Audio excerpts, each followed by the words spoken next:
This was a special week for this organization, but it was a special week for a special man, and that's the guy that we work for, okay, Mr. Bolin and his family.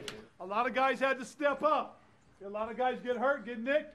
Guys had to step up. Guys came through and made some plays. Two totally different halves. Pretenders in the first half, damn sure contenders in the second half. Let's get win on three, win on three, 1, 2, 3, win! It's time for Power Rankings, Week 9 version. NFL.com Power Rankings come out every Tuesday here on NFL Now as well. And you just saw 3 of the best teams in the league right there. And I got to tell you, Elliot Harrison here with my main man, MJD. Well, my other main man, Akbar Bajabi-Amila, is technically my main man because he doesn't hammer me on this show every week like MJD does. And usually MJD gets started on the 11 through 20 teams. So let's go ahead and take a look at the 11th through the 20th teams on the NFL.com Power Rankings. See right there, the Colts stayed put at 20 with the narrow loss in overtime to the Carolina Panthers.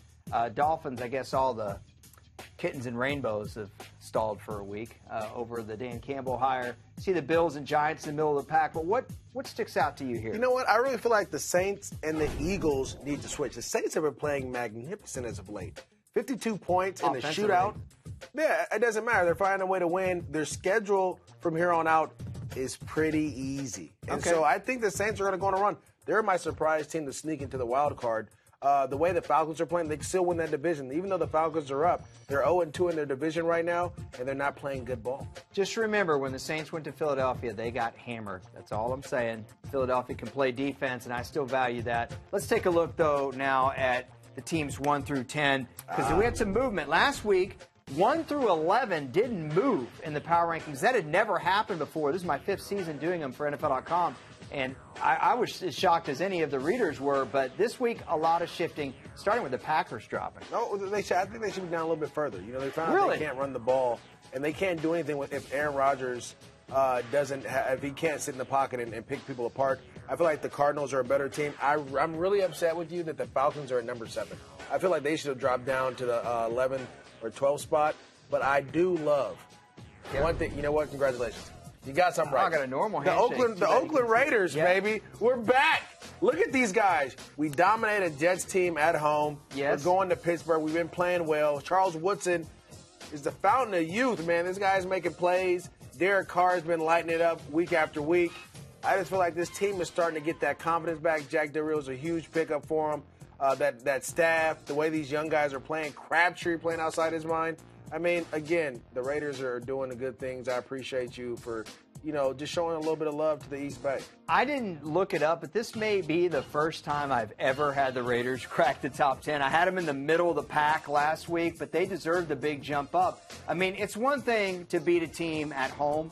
It's another thing when you beat another potential playoff team at home, and you beat them the way the Raiders did. Well, yeah, they smacked them. Yep. I'm not even going to sugarcoat it. It was a smacking. It was a shellacking. No disrespect. No, that's disrespectful.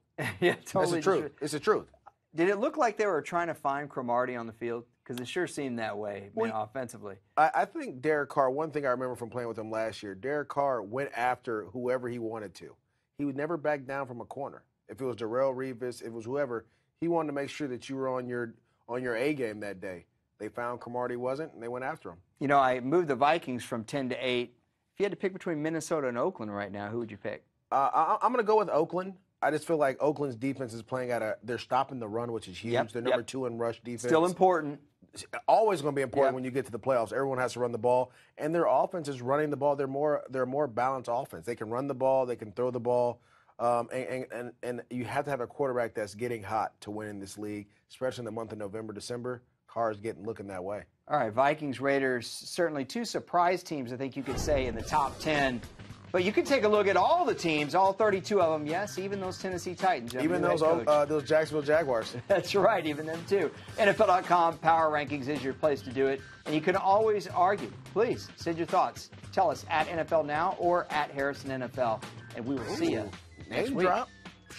Where's the ding?